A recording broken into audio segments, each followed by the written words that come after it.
Fancy some free beers this Christmas? Of course you do. You're in luck, because it's Beer 52 award season, where they showcase the very best of the independent craft breweries from across the world, with 8 new and exclusive beers that you will not find anywhere else. And all you have to do is go to beer52.com/truegeordie. You'll have to pay the $5.95 postage, but that's it, and they will send you a free case of 8 incredible beers. You'll find out about beers you'd never even heard of before, and all of a sudden, they're your favourite. Get rid of that old, lazy, all too comfortable, doesn't do what it used to do for your beer, yeah? And get that new beer in your life. Take, for example, Omnipolo's Outer Galactic. Oh, it always sounds great.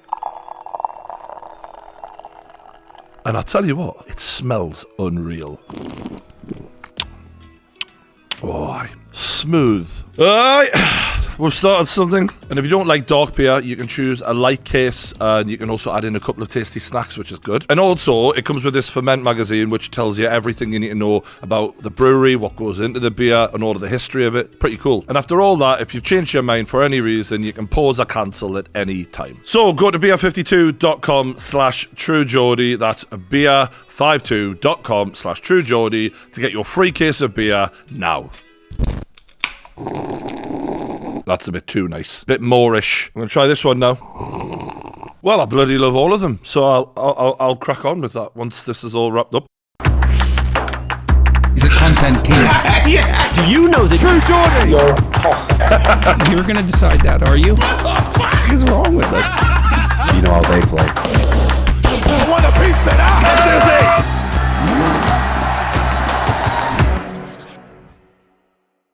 See, if you've got your mood lighting on, I'll have to stick mine on. Can't be having the fucking True Geordie outdoing me. Nice boxer shorts, mate. I appreciate the effort. What do you think of that ass? There you go, ladies and gentlemen. First on the True Geordie podcast, Mike Bisping's ass. I'll leave the underwear in, just on the edit. Get the women in. Oh, please do, mate. Welcome back to the True Geordie podcast. I never get tired of saying this. It's been a few times now. Introducing the Hall of Fame Octagon Warrior, Michael the Cow Bisping. Come on. Let's go. Come on. Let's go. Come on. What's up, Brian? Good to see you, mate. Good to see you as well, bro. And a good time to talk for 2 huge fans of UK MMA. And you are a pioneer. And you were cage side to witness our first, well, debatably, heavyweight champion of the world. Tom Aspinall is the interim heavyweight champ. What was it like seeing him just perform that miracle live, like kicking the ass of the guy who everyone's terrified of in like a minute? Unbelievable. I mean, that is the word, to be honest, because Tom's an incredible fighter, right? He's shown that, the way he's gone through everyone, the technical brilliance, the agility, and all the rest of it, right? But against Sergey Pavlovich, I thought he would have to, move around, be light on his feet, use all the space in the octagon, use his wrestling. I didn't think he'd go out there and spark him out in 69 seconds. Obviously, I'm a commentator, so I was able to go backstage and see Tom beforehand just to say, good luck and all the rest of it. And Tom's so humble. He said to me, you got any last minute advice for me? And I'm like, you don't need advice from me. You know what I mean? You're killing it. And ultimately, I just said, be yourself. Just be yourself, Tom. I did give him a couple of specifics, but I'm like, mate, you just fight the way you always fight, and you'll do more than fine. But then to see him go out there, and as you said, 69 seconds to drop the guy, jump on him, those vicious hammer fists, and to become the interim champion. Just an amazing moment. The first ever British UFC heavyweight champ, and he is the heavyweight champ because right now, listen, I've got so much respect for Jon Jones, and I'm going off the tangent a little bit. I've got so much respect for Jon Jones, but he can't fight right now. So he is the interim champion, and that's a real thing. So yes, he's the number 1 contender, some might say, but right now he's the only man that's competing with the belt around his waist that will probably defend the belt at some time. So how was it? It was unreal. I was so happy for him. I had to work on the BT Sport post-fight show, and I struggle with my voice. You know what I mean? And people think I'm always on the piss. I wasn't working. I wasn't commentating the fight, so I might have had a few. Do you know what I mean? I might have had a few. I might have indulged ever so slightly. But I had to go. When Tom won, ESPN asked me to go on as well. I didn't have a suit on or anything. And I had no voice whatsoever. I sounded like the most unprofessional asshole you've ever met in your life. But it was a beautiful moment. And then when he walked out, I went and gave him a little embrace, and I just said, "I'm so proud of you, Tom." And you probably saw the little video. He kind of broke down, and I mean, he's just a legend, man. It was he's fucking just emotional watching that, Mike. For us as fans, right? Like, I remember going downstairs at like 2 a.m. to watch your title win, you know, and to see the pioneer, the first guy to do it, to then now see you with our next guy, who for me, I think is the most talented fighter I think maybe England have ever produced, but maybe the UFC has ever seen, arguably. Like, the talent in this kid is outrageous. So, but to see you have this moment together, it was like, you know, you started that, Mike. You know, you have to take a little bit of, and I know but Tom would have been Tom regardless, I get that, but you know, you really paved the way. So I hope you know that. Well, that's really kind of you to say, Brian. And people do throw that around, the pioneer and stuff like that. But there was Ian Freeman before me. There was other mixed martial artists before me. And I'm always very sensitive to make sure that I give them the credit that they deserve as well. Granted, I guess I was the first to be as successful as I was, you know, but it still feels weird to sit there and say I was the pioneer. There was other people before me, but yeah, I did have a great career, and to be there with Tom, to form a friendship with Tom as we have, you know, we're very close now, you know, and just to be around that whole fight week, to talk to him leading up to it. ESPN, we did a brilliant piece with Tom and his dad. And then, as I say, just to be backstage, just to give him a little embrace and in my own little narcissistic way, be a little bit of a part of it. It was beautiful, man, because I'm so proud of Tom. I really am. It's not about me. It's not about anyone else. It's about Tom. And I agree with what you said. Probably I think Tom's going to defend that belt for a long time, right? Even after the Jon Jones fight. And I think he will go down as the greatest mixed martial artist that England or Britain's ever produced. Yeah, I'll be honest. I thought, you know, this guy is unbelievably talented, but he's almost so humble, it's to a fault.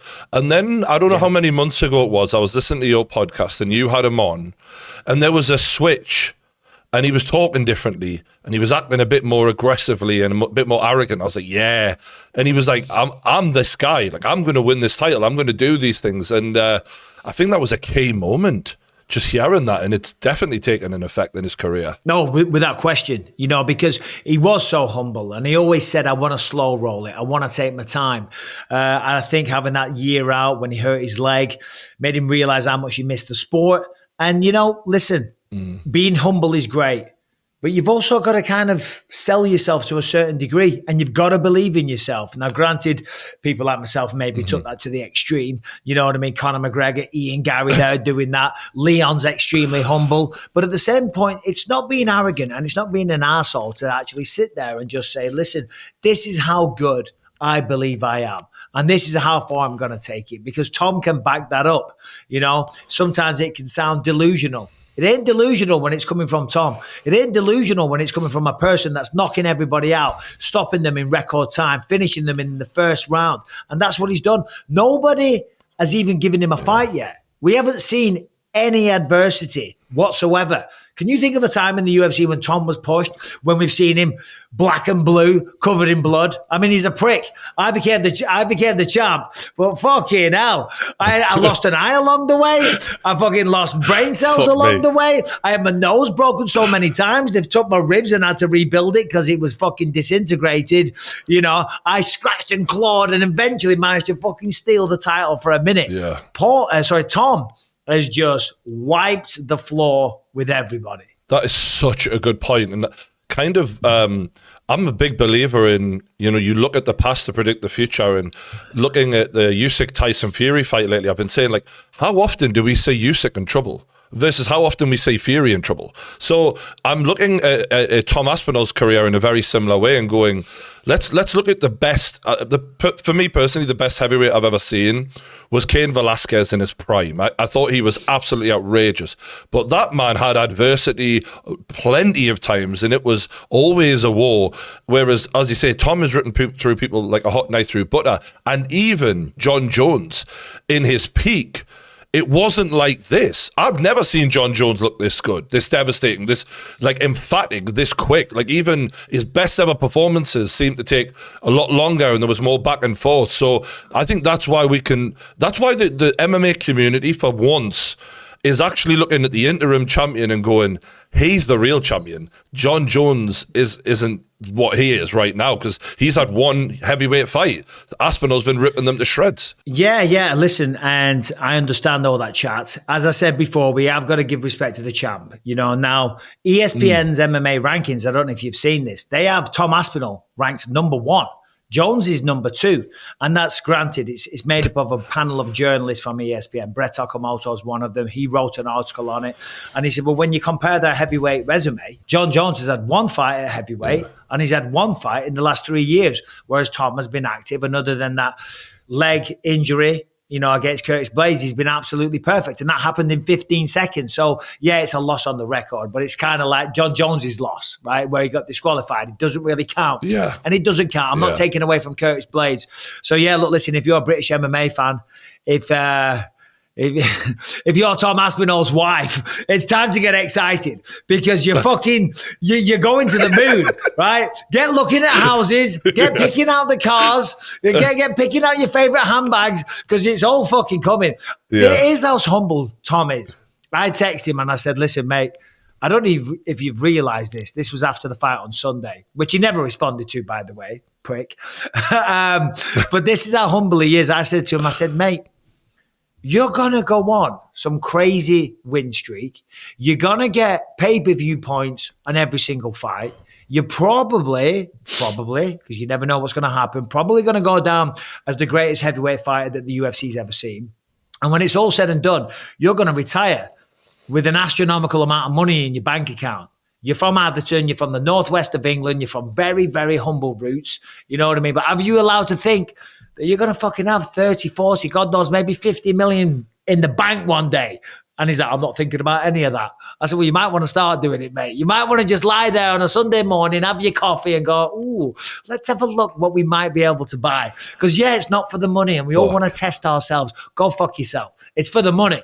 It's for the money. That's why we do it. Do you know what I mean? So, hey, and he deserves it all. And I could not be happier for the guy. It's a really dangerous thing to get into, I guess, because you want to stay hungry and stay motivated. But yeah, he's got the world at his feet, and I'm excited for a guy who is a family man, who always seems to, most of the time, say the right thing, and he speaks like from. I feel like he's a really great representative for the UK. But yeah, he did put his foot in it lately. I don't know if we've all seen it by now. He made this. I mean, we've all fucked up at one point or another. I'm the king of it, for Christ's sake. But he made a little joke with Nina, the MMA interviewer, she's great, and she asks really awkward and uncomfortable questions all the time. So he played her game, but he didn't get the memo that men can't make the same jokes as women can because it's 2023 and they're waiting for an excuse to cancel you. And he said, what would it take for an MMA guy to finger you? And he was obviously not being serious. But this is the thing. This is the price of fame. And you've kind of had it at times as well. What do you make of him just being in this situation right now where he's being quote unquote cancelled? Because it's in all the papers. He's not going to get cancelled. Is it actually in the print papers? I mean, it's in the I think the Daily Mail and the like of doing articles about it or whatever. But it's just, he's a big name now, right? Well, they've got nothing better to write about. You know what I mean? They want a bit of scandal. They love a bit of gossip. We know this, the tabloids, that's what they go for. You know what I mean? It's funny because Tom put up a reel of Nina. And by the way, I know Nina. She's a great girl. I work with her on Power Slap. And she's a great girl. She's got a great sense of humor. And she always pushes the envelope. So Tom put together like a little reel of her other examples. And he put in there, he said, listen, I was just trying to get one back for the MMA lads. She's always making people feel uncomfortable, you know. And Nina knows what she's doing. As I say, she's not bothered by it. She wasn't offended by it. And she took it all in its stride like the joke that it was intended to be. Now, granted, maybe not everyone's sense of humor. All right, fair enough. But you hit the nail on the head because I showed it to my wife. And you know what she said? And this is coming from a woman, not a misogynistic pig, Michael Bisping. She said, well, look at that. It's okay when a woman says it, but when a man tries to play the same game, that doesn't fly. You know what I mean? So as I say, there is the double standard. But still, I learned this the hard way. The big news is he's the champion of the world, Brian. Let's focus on the positives. Even if he wasn't the champion of the world, I learned this hard way. When you're a big, strapping dude, people just think prick, like absolute prick. So yeah, he's got to learn the hard way, unfortunately. But yeah, it's a good little taster for when he, has all of this success coming his way, that people will be looking to bring him down. Now, one person who's looking to bring him down is Jon Jones, I guess. But my question to you is, do you think that fight will ever happen? Do you think now that the UFC might go, what are we going to do? Wait for Stipe Jones till God knows when to happen and let 4, 5, 6 years of it non-competition happen? Or are we going to throw them? Because to me, I'm thinking you want to build the next guy rather than preserve the old dudes. But I don't know what you think. Yeah. Well, before Jon Jones even gets a chance at taking him down, I'll be taking him down because he's joining me on stage in Manchester and in London, December 14th and 16th, Tales from the Octagon, right? And if he thinks it's going to come out and it's going to be kissing his ass session, you got no chance, mate. He's coming out. Yes, we're going to celebrate his greatness, but I will be taking the piss. I've been working on some stuff. When he hears what I'm going to say, I don't even know if he's going to come out on stage after it. Do you know what I mean? But Tales from the Octagon 2, December 14th and 16th, myticket.co.uk. I had to get my plugs in. Paul Craig will be joining us as well, so don't miss it. Q&As, meet and greets, lots of fun. We got Dapper Laughs opening up for us as well. He'll be doing a little stand-up set at the beginning, so it'll be a fun night. Anyway, back to your question, Jon Jones. What was the question? Will Jon Jones take the fight with Aspinall? Because let's be honest, the legacy Jon Jones has, it was all when he was the biggest guy in the light heavyweight division. Now he's got to go and toe-to-toe with these other big guys. And I feel like that's the real test of how good Jon Jones really is. And I think he was hoping to have that Stipe fight and get the hell out of there before he had to fight Tom Aspinall. But now shit just changed. It did just change. So here's the thing, right? So Jon Jones doesn't need to prove anything to anybody. He doesn't. The career he's had is legendary. It speaks for itself. He decided to go up to heavyweight. He became the champ by beating Cyril Gane. For me, and the rumor is, the word on the street was that if the fight between Jones and Stipe did go ahead, that we could have seen a double retirement. Okay, but for Jones, in a perfect world, you go up to heavyweight, you become the champ. You beat Stipe Miocic, the greatest heavyweight champ that we've had. Before you swan off into the sunset, you've then got to beat the number one contender, and then it's done. Right? Because otherwise the narrative, and this isn't me, I'm saying people will always form the narrative that he was running and ducking new competition. At light heavyweight, he went through multiple generations of challenges. He doesn't have to do that. But now it's even escalated further with Tom being the interim champion. If the legacy fight between Jones and Stipe goes ahead, which by all accounts is going to happen next year, if he doesn't fight Tom, then there's going to be a lot of backlash. There's going to be a lot of criticism, and they're all going to say that he's ducking Tom. I won't say that.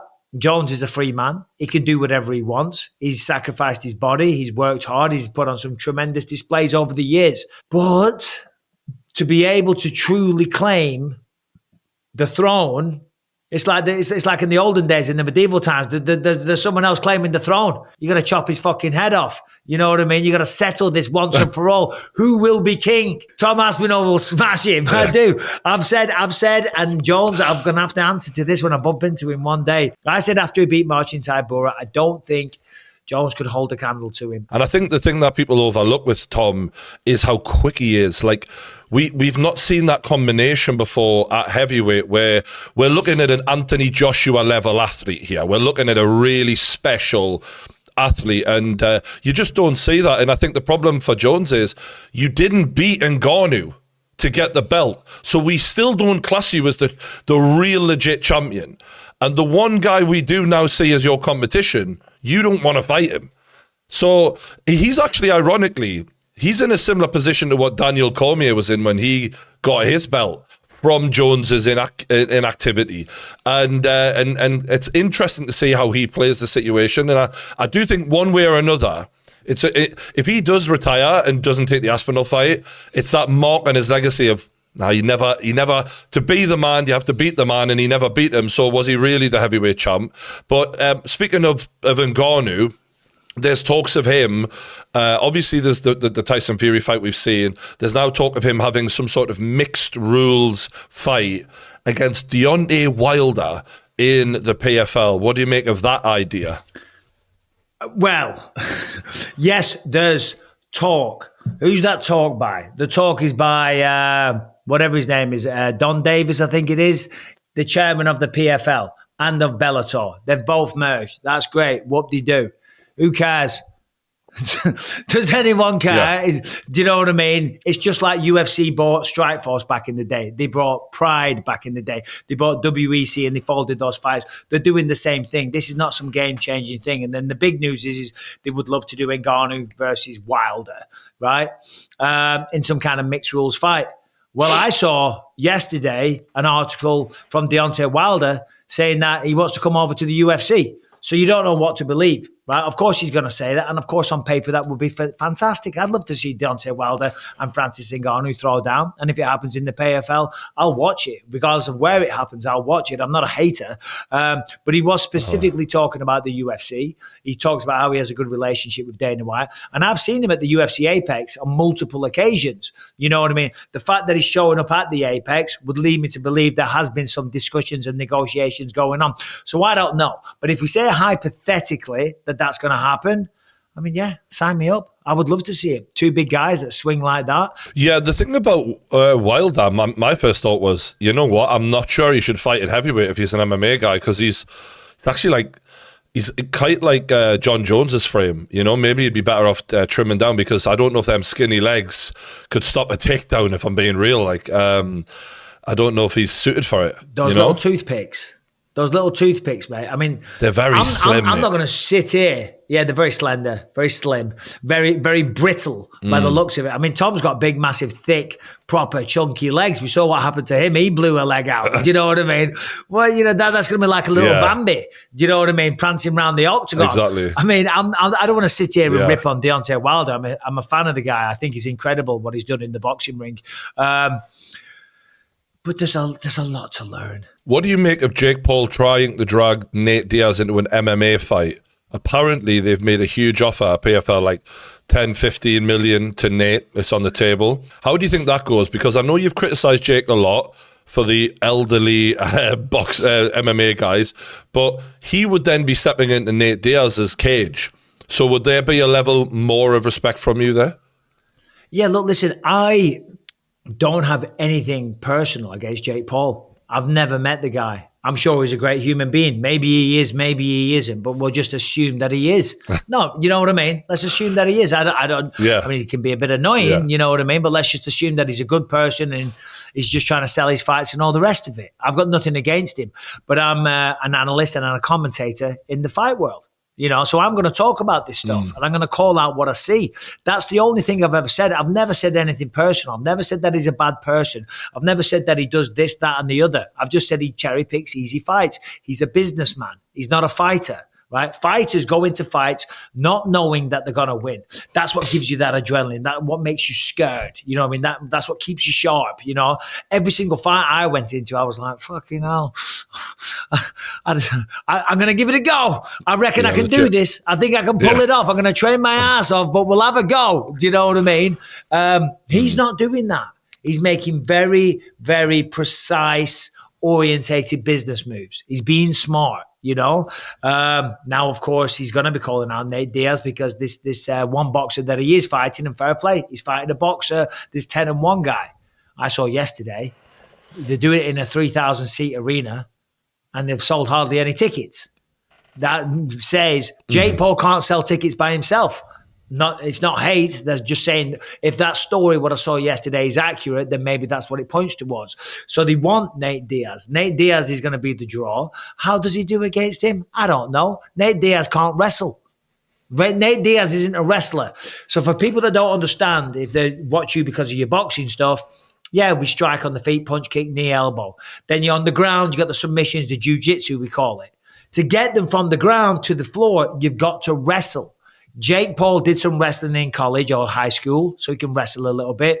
Nate Diaz wrestles a little bit because he does mixed martial arts, but he's not a wrestler. If it hits the ground, Jake Paul will get submitted very quickly, just like Conor McGregor did, just like many people did. On the feet, where we saw how the boxing went, Diaz isn't much of a kicker. So again, this is like all orientated based upon the boxing match. He goes, well, I beat him there. I could beat him on the feet in the cage. I could probably stop the takedown. So that's why he's being like that. And Diaz isn't interested. You know why? Because it's embarrassing for Nate Diaz. It's embarrassing. He was embarrassed in that boxing match. Look at the way he walked out the press conference halfway through. Or like the media day, whatever it was. He was like, oh, shit. I'm used to going up against the best fighters in the world. I'm used to going up against people like Conor McGregor. And I've got this Disney boy going on, trying to talk tough to me. He's like, yeah, fuck this. I'm out of it. Walks off. And listen, he got beat fair and square. He did. I thought Diaz looked terrible. He didn't look good. He looked like he didn't take it seriously. But that's his problem, not Jake Paul's. I don't think Diaz is going to do that again. He can fight anywhere. He can come back to the UFC. Do you think that's the problem is like... Fight. There's an excuse there if like, okay, well, boxing's Jake Paul's thing, but I'm the guy in the cage. If Jake Paul whoops him in the cage, that's a real humbling experience for a guy like Nate Diaz, who's viewed as a legend in the UFC. Oh, for sure. That's always a gamble. That's always a risk. I just feel like with Diaz being the way he is, with the infrequent schedule that he has for his fights, he's probably only going to fight 2 or 3 more times. I'm not sure how old he is off the top of my head. Mid to late 30s, you know what I mean? All he's got to do is come back to the UFC, fight Conor McGregor. He's going to make $25-30 million. So why is he going to mess around with a Disney boy? You make a good point. Like, fuck me. I mean, that is the fight, isn't it? And you mentioned Conor McGregor. Actually, I'm going to skip ahead because I was going to bring him up. I'm actually wondering right now, like, how good is it even possible for him to be at this stage when you've got, like, Chandler is sacrificed a year waiting for this fight and that still hasn't materialized. And I wrote it down. He's got 4 fights in the last 7 years, McGregor. By the time he fights, it'll be 7 years, 4 fights. One of them is a win against Donald Cerrone, which, let's be honest, everyone has beaten him who's any good in the last few years. And then you've got the leg break. If he loses the next fight against Chandler, Conor would then be 10 wins and 5 losses in the UFC, which for someone who likes to put himself in the GOAT status, it's not a bad record by any means, but for his self-esteem, it's not what he puts himself as. But yeah, regardless, like, how good can Conor actually be in a comeback fight against Chandler? Like, what are you expecting? So you raised some very good points, valid points indeed. Let's remember, he did become a 2-weight division champion. He did set the sport on fire. That's why he became the biggest star. That's why he got all this money. That's why he turned into the egomaniac, let's be honest.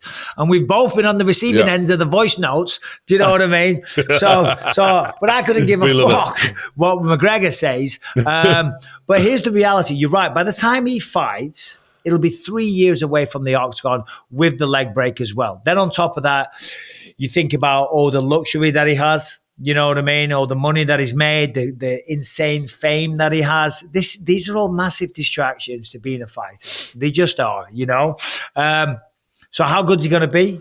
We don't know. More than likely, one would assume that he's not going to do very well, that he's not going to come back and be the Conor McGregor of 2016.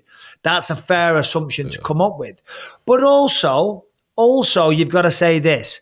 He was the guy that took the UFC by storm. He did become a 2-weight division champion, and he's not going to fight until, July now or something. From now until July is a very different amount of time, right? 3 weeks ago, I was hungover, fat, sloppy. Do you know what I mean? Looks like shit, bro. I've been fucking running every day. Look at me. I got my cheekbones back. My six-pack's popping. I'm fucking ready to make a comeback, bro. Right? If I can do that in 2 weeks, just think what McGregor can do. But all jokes aside, he can. If he really knuckles down, he can come back and give a good account of himself. I don't think he'll ever reach his prime again. Can he beat Michael Chandler? Sure. It's two human beings. If he loses to Michael Chandler, it doesn't really matter. If he beats Michael Chandler, he'll probably fight for the belt. If he loses to Michael Chandler, he'll probably fight Nate Diaz. And if he loses to Nate Diaz, there's a fourth fight with Dustin Poirier. Conor McGregor's got options galore. He's got ways to make money for the next few years. And I guarantee, and this is probably part of the problem for him, if you're looking from the outside, he doesn't give a fuck. Because either way, he's golden. He's got money. And all right, granted, at some point that's going to run out, but there's massive, massive fights that they're always going to be at the fingertips of Conor McGregor. I agree to some extent. I do think that his self-esteem is intertwined with how good of a fighter he believes he is, and I think part of the reason we've seen him off his face in the past couple of years is probably him struggling with that. Which I'm not gloating, even though I think he's a dick. I don't wish that on him by any means, and I do respect like what he achieved in the UFC. He was unbelievable, but even looking at his first performance against Dustin Poirier 1 and how bad his timing was in that fight where Dustin took him apart. Not that he was horrendous in that fight, but he just wasn't the sharp Conor. I'm not expecting a lot. And to be fair to the lad, if he comes back and fucks Michael Chandler up, that's a hell of a comeback story. Like, it really will be. I won't take anything away from it. But, with that injury, I can only expect it to be pretty bad. But I want to move on to another storyline that's kicked off recently. Just let me say one point on that, Brian. And you're right. I do agree. I do agree. And generally, this is what we know in combat sports and sports in general. You have one peak. It doesn't go like that. You have one peak. Conor certainly hit his peak. So more than likely, he's on the downslide. However, human beings, man, we're okay. If I can go out there and win a title with one fucking eye, McGregor can come back and beat Michael Chandler. Not saying it's going to happen, but it's on the table. It's a possibility. Well, he was sparring Ian Gary, and I was pretty impressed with that because Ian Gary is legit, right? So, depending on how that went, fair play. Like, he must be putting himself in the right places to try and sharpen up. What was your peak? What fight was where you felt $1 million? Oh, my God. I was going to say the Kung Lee fight. I really, really enjoyed myself in that one. But it wasn't a peak because I had one eye. Do you know what I mean? But like, I guess something like that, around the 2014, 15, 16 era, something like that. It's weird because we always talk about it, the mentality and the mindset of fighters and how the mind is so important, how fighting, to be a great fighter, you've got to be a great thinker, and you do. And the emotional side of things is always what I struggled with, not the physical side. My mind would take over. I would get angry. I would get emotional. I would act like an absolute idiot. Once I kind of figured that stuff out a little bit with the help of Jason Perillo, started getting a handle on things. So, yeah, somewhere around there, but who knows? It's funny looking back at your career now in retrospect because there's a lot of talk in the boxing world about Anthony Joshua's mental challenges. And when I look at your career, I felt like there was at some point, I remember looking at you thinking, there's a slight tentativeness there that, and then all of a sudden it went. There was something that happened with you where that defensive mindset went and you became a flat out dog. Like that was when we see in those Anderson Silva performances. But was there a thing that happened in the middle of all that where you were like, you know what, maybe like the Tom Aspinall moment that he's just had, like where the switch was flicked because you really did bite down on the gum shield? I started learning more skill. I think I overcomplicated the recipe. Do you know what I'm saying? I started over-analysing things, and they say paralysis by analysis. You know what I mean? But maybe there was a little bit of that That's going Anthony on. Joshua. That's exactly what he's had, in my opinion. Yeah. So that was going on. And I remember when I fought Chris Lieben, this is 2008 now, he was known for having a chin of granite and sheer knockout power. So the game plan in that was to use my footwork and let him come forward and just like counter him. And maybe that kind of blended in a little bit. You know, who knows? And then towards the end, I kind of got it back. I remember that. I think that's why I thought that. I remember that fight so vividly but Lieben was juiced to the fucking gills. He was juiced solid. Out of his fucking mind. You know, so you were, mate. It wasn't fair when you look back at that, like, because that was the Chris Lieben that knocked out Vanderlei, like a proper animal. Yeah, you know, but that was the old days of MMA. Everybody was on steroids. It's like, this is what I'm going to talk about on this show coming up, Tales from the Octagon, how the landscape of MMA has changed. You know, back in the day when I started, nobody knew what this sport was. You know, the small MMA promotions, they were all just like, they were money laundering services. Do you know what I mean? For like drug dealers and gangsters and shit like that.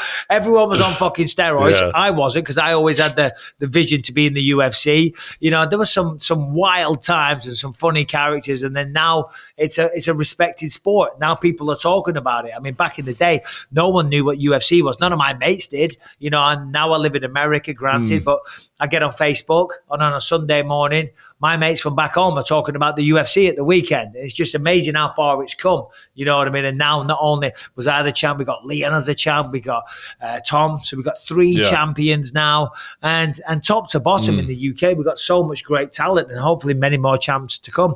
I mean, Ian Garrett, he's Irish, but we'll claim him.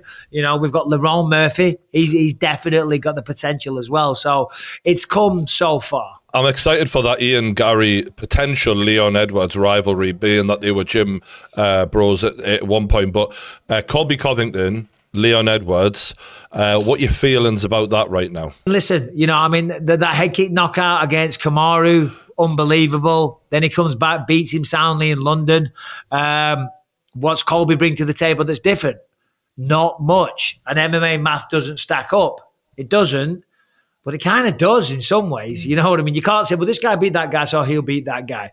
But when you break them down, Kamaru's a bigger version of Colby. He's probably a better wrestler, and he probably hits harder. Now, the difference is that Colby brings to the table is the pace, the output of the strikes, and the way he chains the wrestling attacks together, one after the other. So he will be relentless on Leon.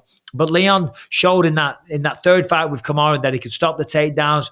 I think his confidence has grown. We know he's an absolute sniper on the feet. But it'll be a test for sure. Because I think also when you look at Colby Covington, he's had 2 title fights now. This is his third. And I think he's 36 years old. And he's never been the champ. He's been an interim champ. This is it for him. 3 title fights. That's hard to get. You don't get 4. Yeah. If you do get 4, I'm filing an appeal. I'm having a word with Dan and say, what the fuck? Fucking, it took me to almost 70 years old to get a shot at the belt. This bastard gets one every weekend. Do you know what I mean? So I think Colby's going to show up. It's going to be the best version of him. But I expect Leon to do the business. There's been a lot of good points made about Colby in the sense of he doesn't have many wins against currently ranked guys in the welterweight division. However, what I will say is when I went back and watched that Kamaru Usman rematch he was coming on strong at the end of that fight. And I actually think if he'd have more self-belief from the start of the fight, he may have actually, because I think we had seen Kamaru kind of athletically take a turn for, you know, from his peak a little bit down. Still a hell of a fighter, in the words of Floyd Mayweather. But he, I think Colby is a bit more of a test than Kamaru because of what you've said about combining the takedowns, the pace, and the punches. And Leon's going to have to be on point to win this fight, in my opinion. And it's a great scalp for him. But, you know, he is talking about moving up a weight if he manages it, which I don't know if he has the power to do that, but that would be a hell of a move if he managed it. Yeah, I do think for Kamaru, he came back a little bit too quick. I respect him for that, though, because you've got to remember, he got head kicked, he got knocked out cold, headshot dead, as Leon says. Spectacular. Put to sleep. And then a few months later, he got right back into the octagon with the same person.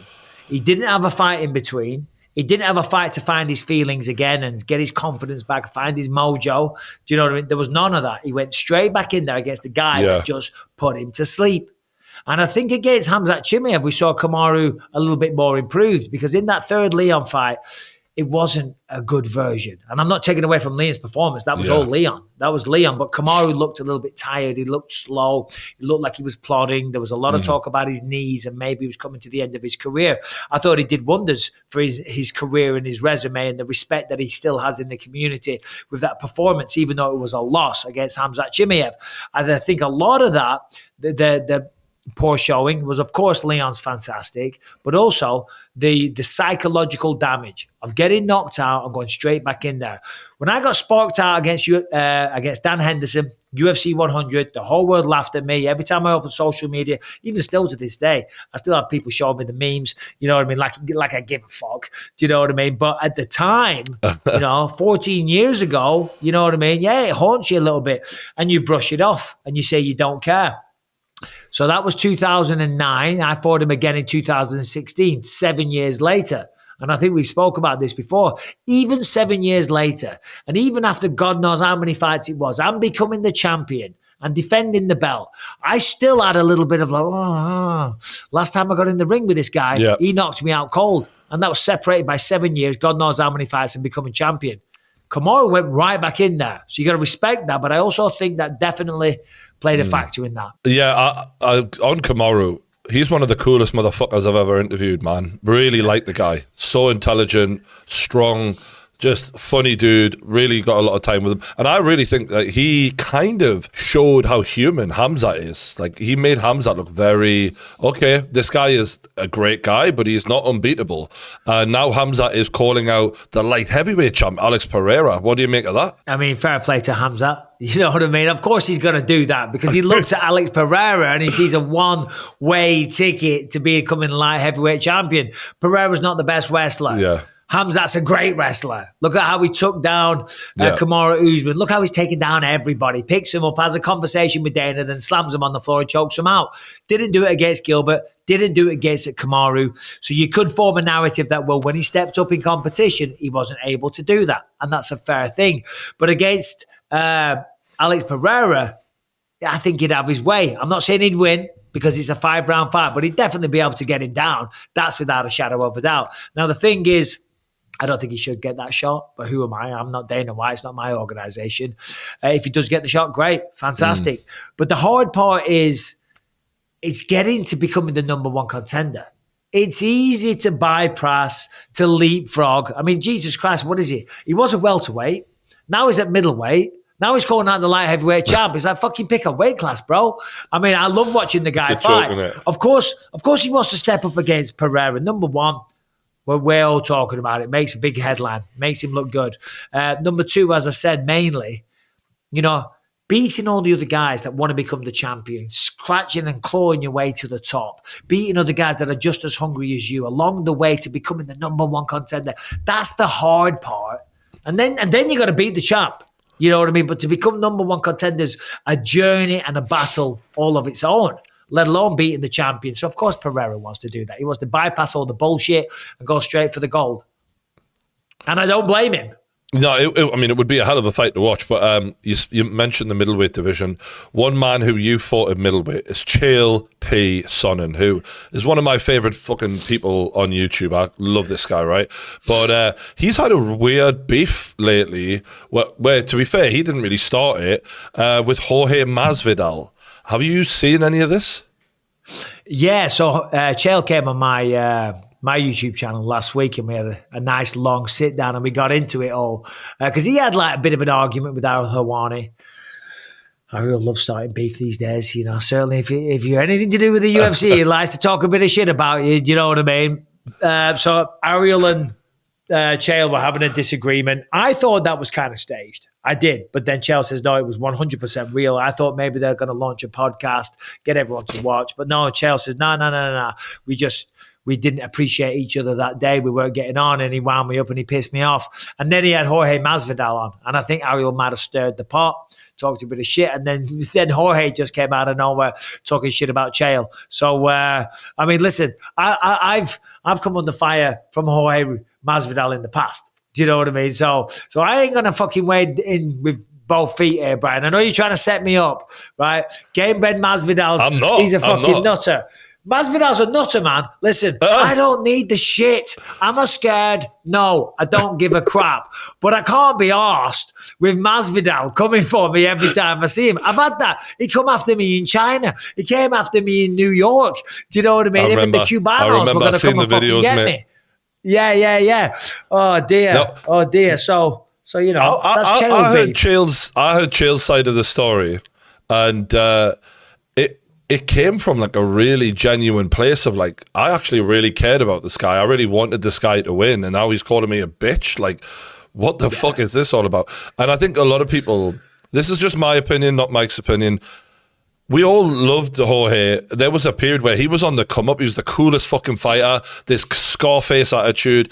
He was like a villain, man, but you rooted for him. And for him to just take on Chael in such an outright wrong way, I was really fucking disappointed in that personally. But that's just my opinion. I'm just a podcaster. You're just going to hard on for Chael. It's okay. Thinking. It's okay.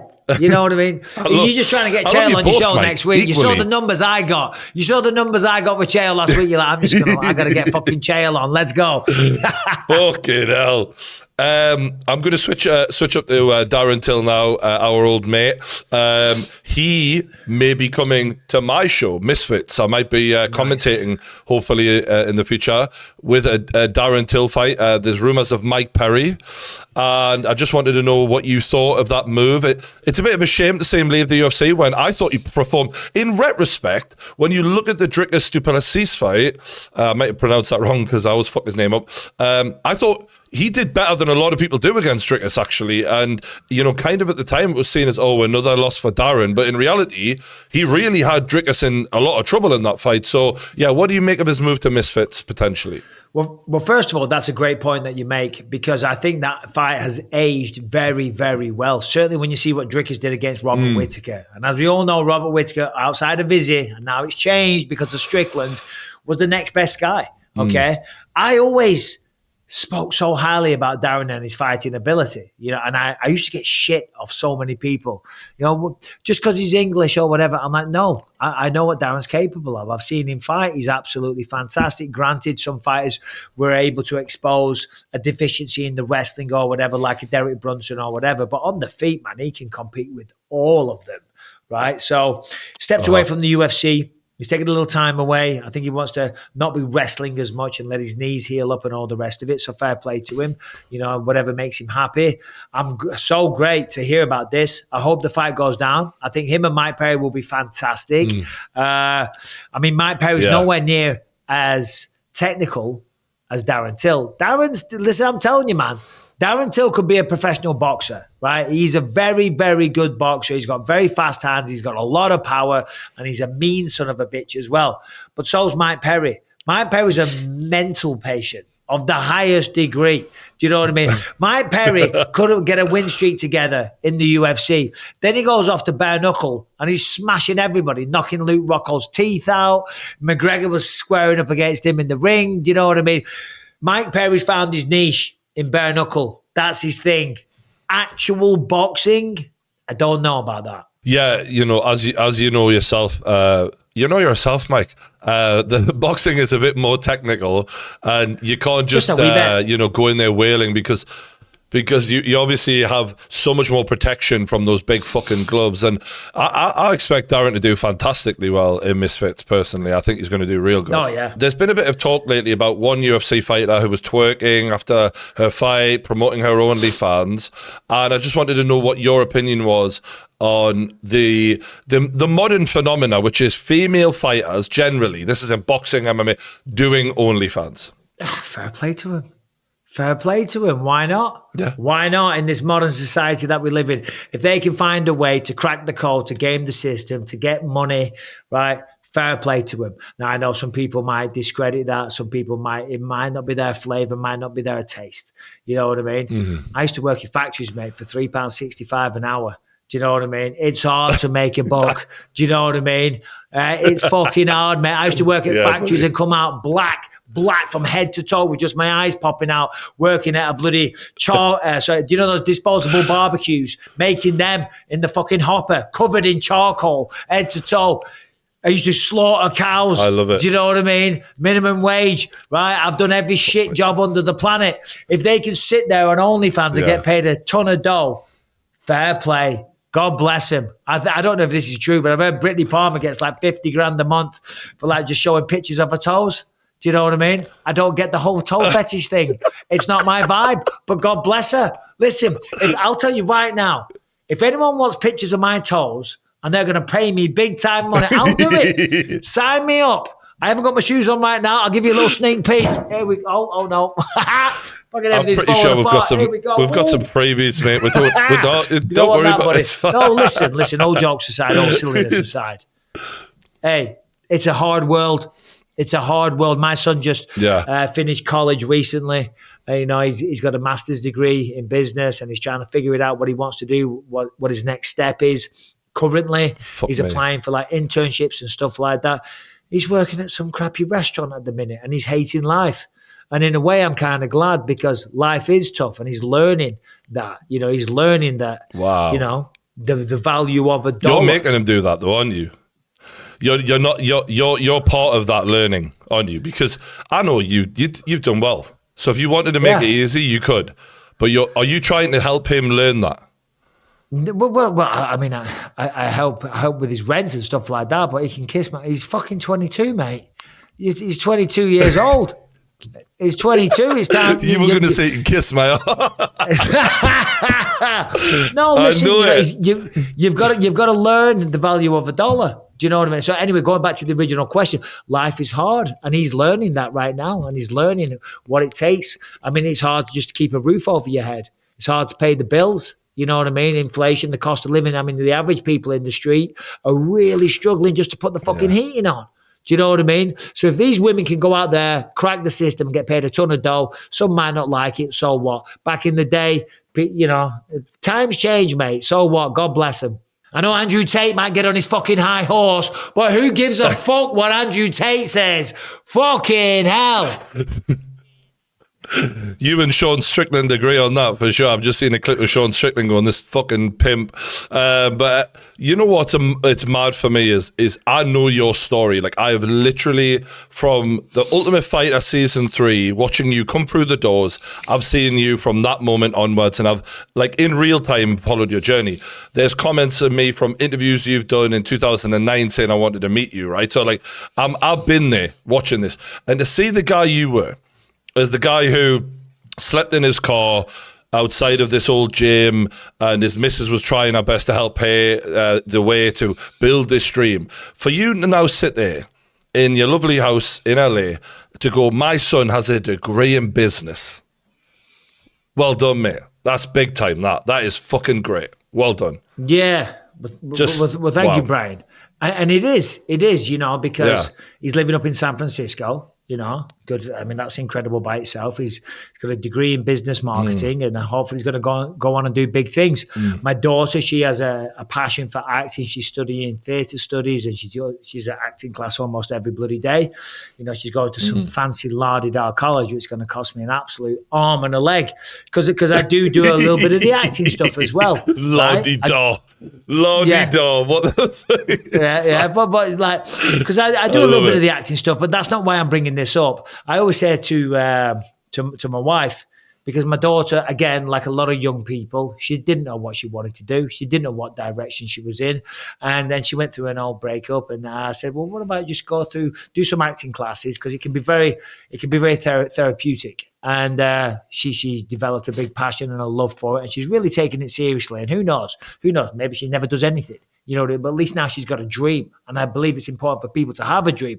And I said to Rebecca, I said, listen, with this acting stuff that I do, even though I really enjoy it, and I got a couple of big projects coming out, I've got 2 big films next year, Den of Thieves 2, Red Sonja, baby, and hopefully my first lead coming up. But I said, if nothing else comes out of that I've just been able to instill a dream and find the passion for my daughter, then that in itself has been worth it all. Yeah, I mean, Looking at you as a dad from the outside in, I see you as a great dad, right? You're wrestling your son, and we see all these funny little moments between your younger son who'd religiously pick against you, and your daughter just seems like a carbon copy of your wife. And you seem to have a real great family setup. But out of all of the three kids, just because I'm trying to understand what it takes for you to sort of get annoyed at them, which one is it who will really make you raise your voice, and why?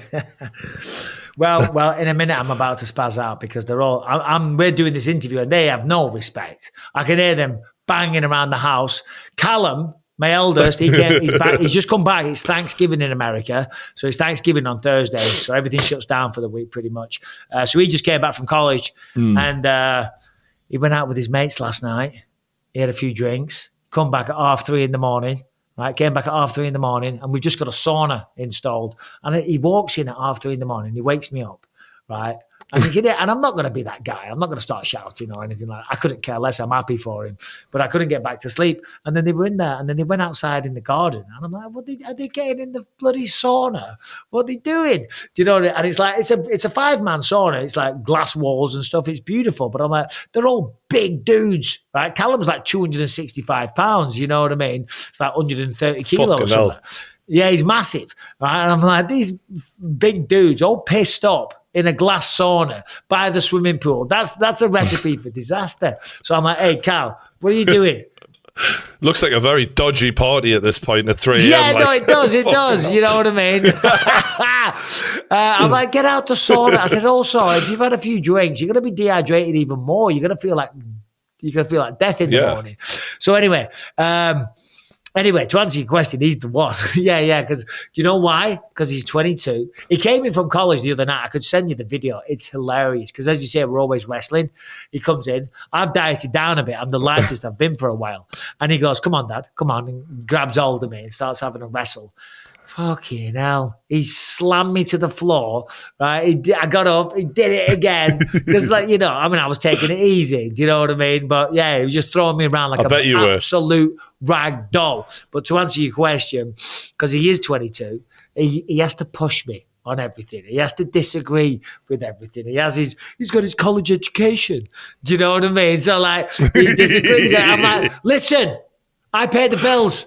This is how it is, right? So shut the fuck up, right? Stop arguing with me. Just for 1 minute, for crying out loud. Because guess what? I still got it, baby. That was Michael Bisping on the True Geordie podcast. Once again, do check his show out. The link for the shows to buy your tickets to go and see him and the heavyweight champion of the world, and also many others, will be in the link in the description below. Go and see Mike. Watch the show. It's fantastic. The last one was unbelievable. The second one will be even better, no doubt. Big thanks for coming on, Mike. Appreciate you, mate. Anytime, mate.